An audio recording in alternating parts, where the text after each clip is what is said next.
Jelang tahun baru, harga sejumlah kebutuhan pokok melambung.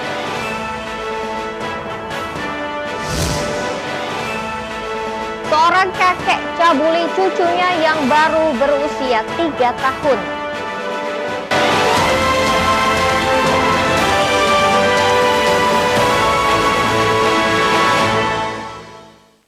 Tabipun. Selamat pagi pemirsa Ayus di Bandar Lampung dan sekitarnya. Ayus Lampung kembali hadir ke hadapan Anda selama 30 menit ke depan. Menjelang tahun baru, harga sejumlah kebutuhan pokok melambung. Kenaikan harga tertinggi terjadi pada telur, minyak goreng, daging ayam, hingga cabai. Pemirsa, bersama saya Verlisi Andini, inilah Ayus Lampung selengkapnya.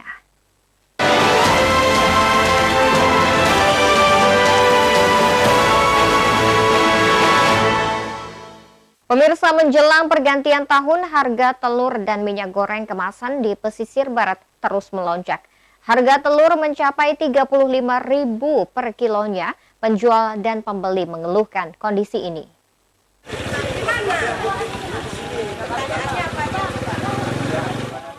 Harga telur ayam ras mengalami kenaikan, seperti yang terjadi di pasar tradisional Waibatu 2, Kabupaten Pesisir Barat. Jika biasanya harga telur ayam ras dijual dengan harga Rp24.000 per kilonya, kini melonjak hingga Rp35.000 per kilogram.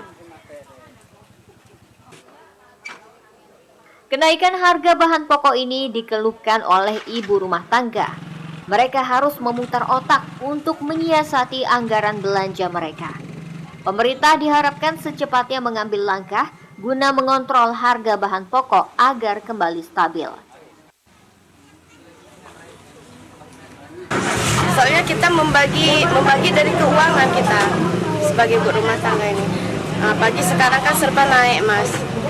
Apa-apa naik, jadi kita ini agak susah, kebingungan gitu. Terus harapan ibu nih? Jadi harapan saya ya untuk semua lah ya, apalagi saya sebagai ibu rumah tangga dan sebagai penjual kue juga ya ini. Mudah-mudahan disetarakanlah harga-harga yang naik-naik ini supaya mudah-mudahan cepat turun gitu.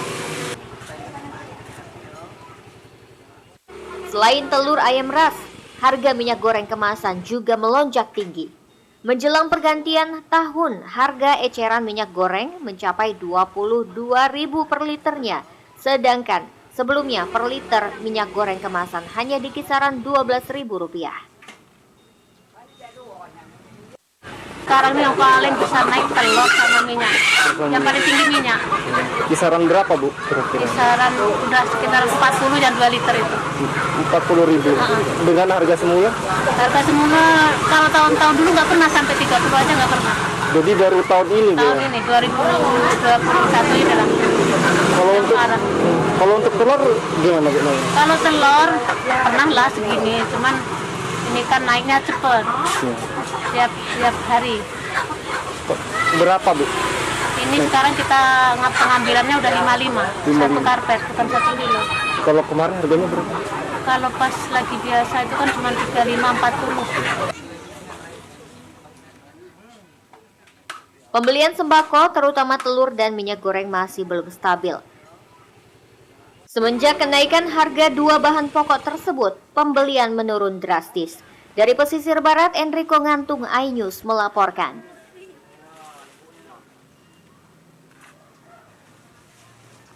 Menanggapi kenaikan harga bahan pokok tersebut, Dinas Koperindak Pesisir Barat akan segera melakukan sidak pasar. Sidak pasar untuk memantau penyebab kenaikan harga bahan pokok di daerah setempat.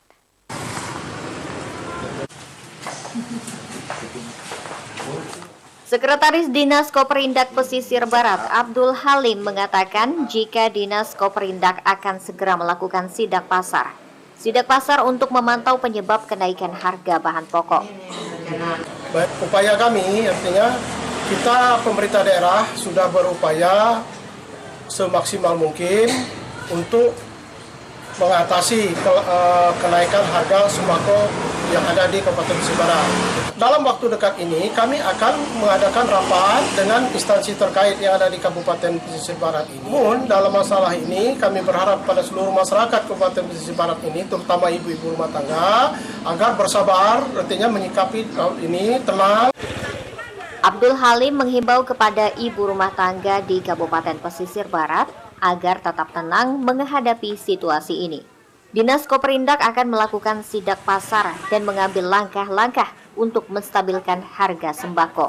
Dari Pesisir Barat, Enrico Ngantung, iNews melaporkan.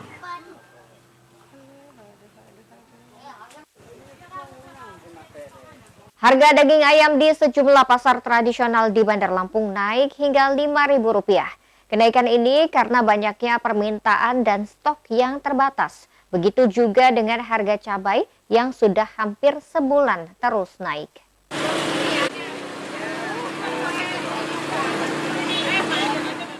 Menjelang tahun baru, harga ayam potong di sejumlah pasar tradisional di Bandar Lampung terus naik.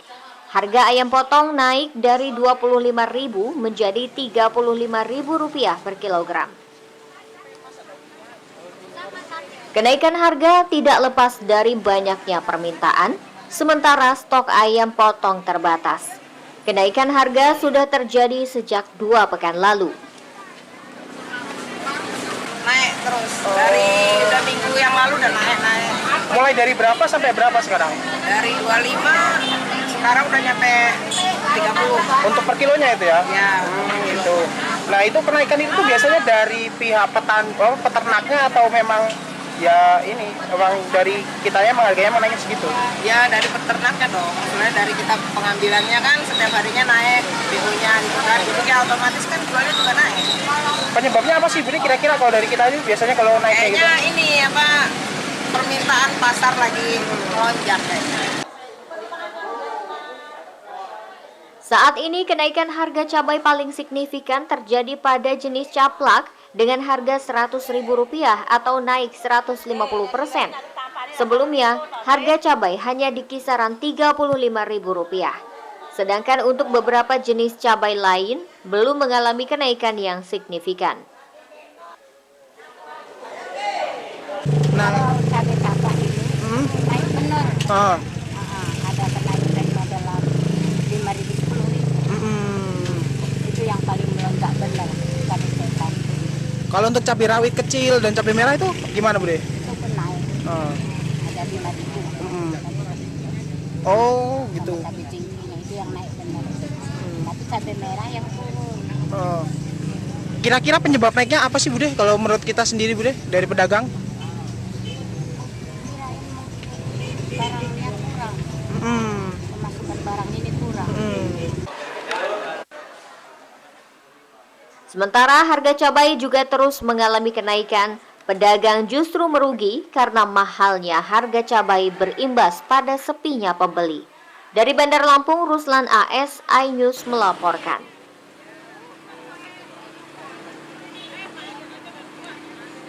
Pemkot Bandar Lampung menyegel 3 kafe yang melanggar jam operasional. Selain itu juga ditemukan sejumlah penginapan yang belum menyediakan barcode aplikasi Peduli Lindungi.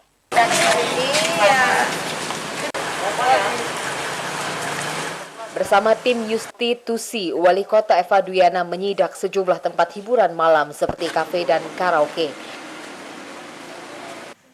Hasil sidak tim Justisi menutup 1 angkringan dan menyegel 3 kafe yang beroperasi melewati jam operasional pukul 22 waktu Indonesia Barat. Batasan jam operasional diatur dalam Instruksi Wali Kota Nomor 18 Tahun 2021 tentang pencegahan dan penanganan COVID-19 pada saat Natal dan Tahun Baru.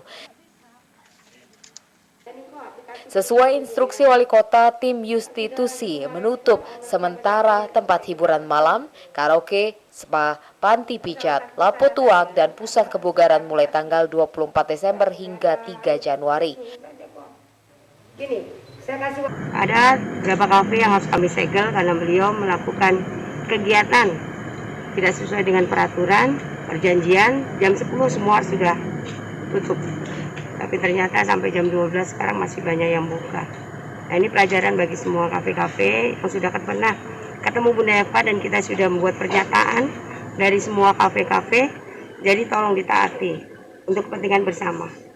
Kalau kita bisa bekerja sama yang baik, insya Allah. Jadi Bunda sekali lagi minta tolong kepada pemilik kafe ya yang ada di seluruh Bandar Lampung, tolong kesepakatan kita yang sudah kita janjikan harus ditaati. Wali Kota juga meninjau sejumlah penginapan dan mendapati sejumlah penginapan belum menyediakan barcode aplikasi Peduli Lindungi. Wali Kota meminta seluruh kafe dan hotel untuk mematuhi jam operasional dan menyediakan barcode aplikasi Peduli Lindungi. Dari Bandar Lampung, Ruslan AS, iNews melaporkan.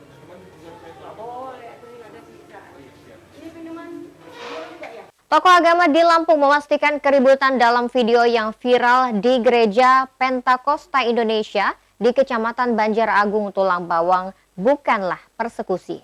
Pak, izin dulu Pak. Iya, permisi Pak. Kami mau beribadah. Keributan terjadi akibat kesalahpahaman antara sejumlah warga Banjar Agung dengan pengurus gereja terkait soal izin pembangunan rumah ibadah. Dan bukan dipicu dengan adanya larangan bagi jemaat gereja menunaikan peribadatan saat perayaan Natal. Video berdurasi 1 menit ini diduga dibuat pada 25 Desember lalu dan beredar luas pada 27 Desember kemarin. Ketua Forum Komunikasi Pondok Pesantren Provinsi Lampung, Ismail Zulkarnain, menyayangkan narasi dalam video yang beredar di masyarakat tersebut. Izin dari masyarakat itu wajib 40 rumah. Jadi kalau mau ke rumah ibadah harus ada izin 40 kakak. Nah, kesalahpahaman ini dipicu karena mereka bikin gereja, masang pelang, belum ada izin dari warga. Kalau ibadahnya, informasi yang sudah dapat nggak diganggu, mereka hanya menanyakan izin tempat ibadahnya. Nah, timbul pertanyaan, seolah-olah kesannya umat Islam mempersulit. Tidak, itu kan undang-undang, kecuali 2 SKB itu dicabut oleh Presiden, oleh Menteri Agama dan Menteri apa tuh? Ada 2 menteri, Mendagri kalau nggak salah ya. Jadi itu kalau itu kan belum dicabut 2 SKB itu. Seluruh dunia merayakan Natal. Diharapkan kedua belah pihak, baik tokoh agama, tokoh masyarakat, dan pemerintah daerah membuka ruang dialog agar tidak kembali terjadi kesalahpahaman. Meski sempat terjadi keributan sebelum pelaksanaan ibadah Natal 25 Desember, namun prosesi ibadat tetap berlangsung sampai selesai. Dari Bandar Lampung, Andres Afandi, iNews melaporkan.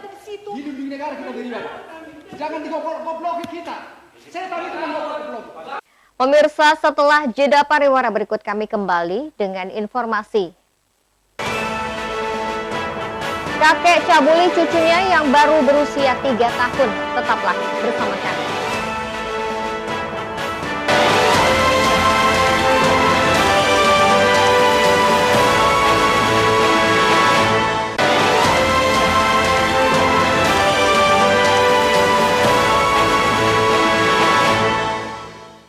Pemirsa, Anda masih menyaksikan iNews Lampung. Seorang kakek di Lampung Utara mencabuli cucunya sendiri yang masih berusia 3 tahun. Tersangka terancam hukuman penjara hingga 15 tahun.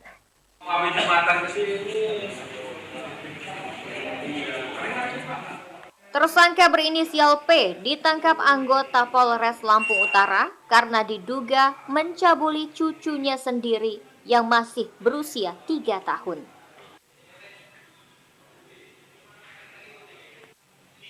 Pria 51 tahun ini mencabuli korban saat korban bertandang ke rumahnya. Kasus ini terungkap saat korban mengeluh sakit di alat vitalnya. Setelah diperiksa dan ditanya orang tuanya, korban mengaku telah dicabuli tersangka. Keluarga korban langsung melapor ke Mapolres setempat. Polisi langsung menangkap tersangka saat bekerja di Kelurahan Kelapa 7. Karena diduga telah melakukan persetubuhan dan atau perbuatan cabul terhadap cucunya. Usianya berapa? Usia cucu tirinya 3 tahun. Dia ngelakuinnya di mana TKP? TKP-nya di rumah dia, di dalam kamar dan di dalam kamar mandi. Kronologis kejadiannya seperti apa? Kronologis kejadiannya pada hari Minggu, anak ini bangun tidur sekitar jam 8 pagi. Dan pada saat buang air kecil, dia merasa pedih dan menjerit. Dari situ orang tuanya melihat dan memanggil bidan dan langsung disuruh diarahkan ke bawah ke rumah sakit. Pelaku ditangkap di mana? Pelaku ditangkap pada saat sedang bekerja di Kelurahan Kelapa 7.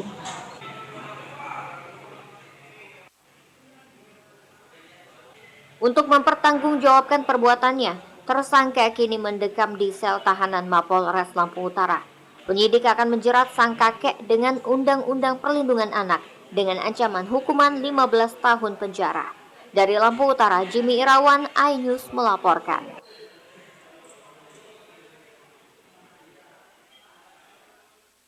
Seorang dokter di Bandar Lampung menjadi korban penjambretan. Korban dilarikan ke rumah sakit karena terjatuh dari sepeda motor saat pelaku menarik tas milik korban.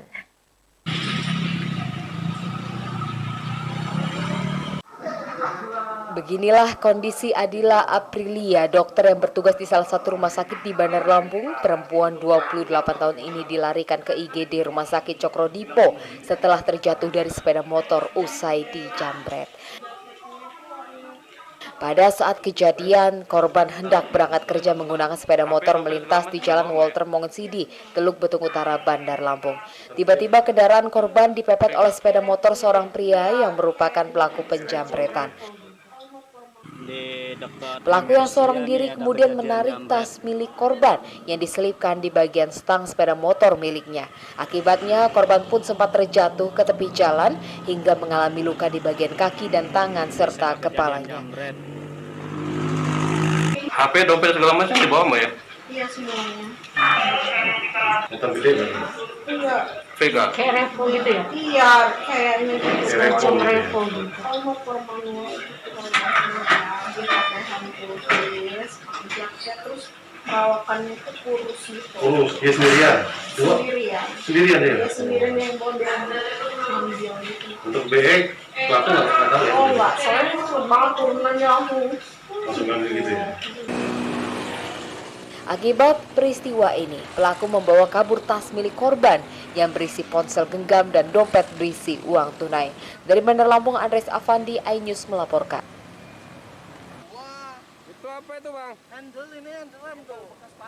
Kasus penjambretan yang menimpa seorang dokter di Bandar Lampung kini ditangani polisi. Aparat sedang mengidentifikasi pelaku yang menjambret tas milik korban.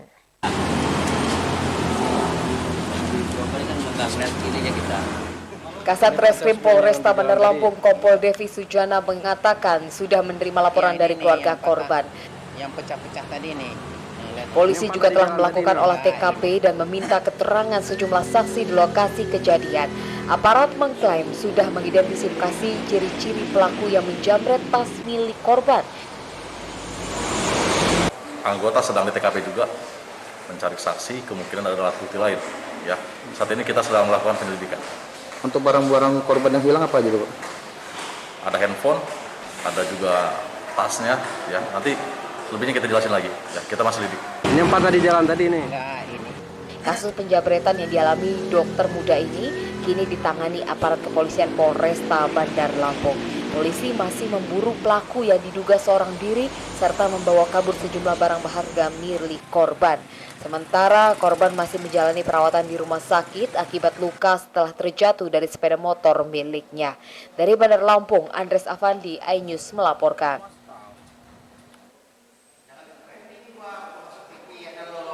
Pemirsa, setelah pesan-pesan berikut ini kami kembali dengan informasi. Tas cantik dan unik dari bahan plastik sesaat lagi hanya di iNews Lampung.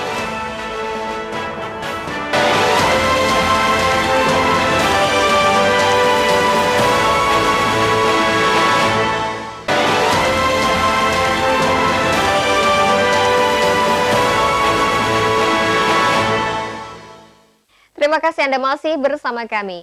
Pemirsa, beberapa ibu rumah tangga di Pekon Walur, Kecamatan Krui Selatan, Pesisir Barat memanfaatkan limbah plastik menjadi tas unik. Tas ini tidak hanya dijual di dalam negeri, tapi juga merambah hingga ke Prancis dan Jepang. Ya pemirsa, laporan tersebut mengakhiri iNews Lampung hari ini. Mewakili kru yang bertugas, saya Ferlisi Andini undur diri.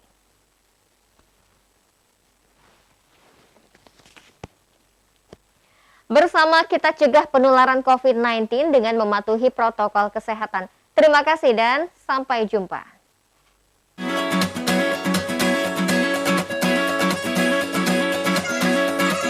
Inilah Kuralin Bag atau tas anyaman yang terbuat dari bahan limbah plastik milik UMKM Program Desa Berdaya yang dibina oleh Rumah Zakat Indonesia.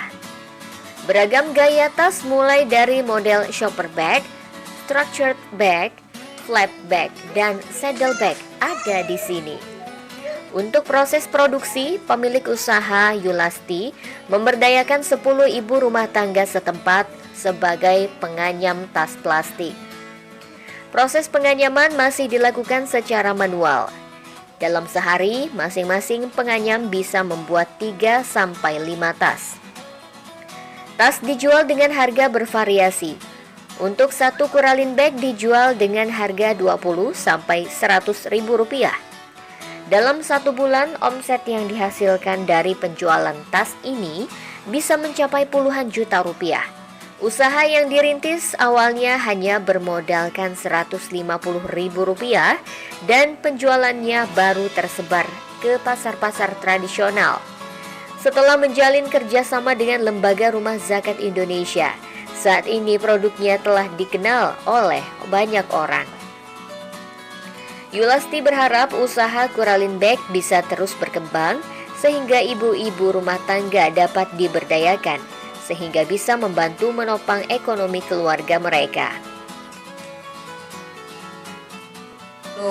Waktu kan suami orang Jawa, habis itu lihat orang Jawa itu kerajinannya itu bikin tas-tas kayak gini, berminat lah untuk belajar. Belilah bahan dengan modal 150.000 itu bahan Kuralin ini, dibikinlah tas-tas yang kayak gini gitu. Habis itu dijual lah ke pekan-pekan. Kepikiran untuk mengembangkan tas-tas ini gimana caranya biar ibu-ibu di khusus lah untuk konwalur ini biar ada pekerjaan gitu, biar berkembang. Alhamdulillah bisa berjalan seperti sekarang. Saat ini penjualan Kuralin Bag ini telah mencakup di berbagai provinsi di Indonesia, di antaranya Aceh, Sulawesi Selatan, Bangka Belitung, Jawa Timur, dan Jakarta. Bahkan permintaan untuk ekspor sudah diterima UMKM ini, yakni dari Jepang dan Perancis. Kalau di Indonesia sudah Aceh, sudah Makassar, Bangka Belitung, Bekasi, Surabaya, Jawa Timur. Kalau di luar negeri memang ada beberapa konsumen kita yang datang, katanya permintaan dari keluarga sana udah dikirim ke Jepang sama Prancis. Di tengah pandemi, kreativitas dan pemasaran yang baik menjadi terobosan untuk tetap eksis. Tak hanya dipakai kalangan masyarakat biasa, tas anyaman ini bahkan sering dipakai oleh pejabat. Seperti Ketua Tim Penggerak PKK Lampung Riana Sari Arinal pernah memakai tas Kuralin Bag. Dari pesisir barat, Enrico Ngantung, iNews melaporkan.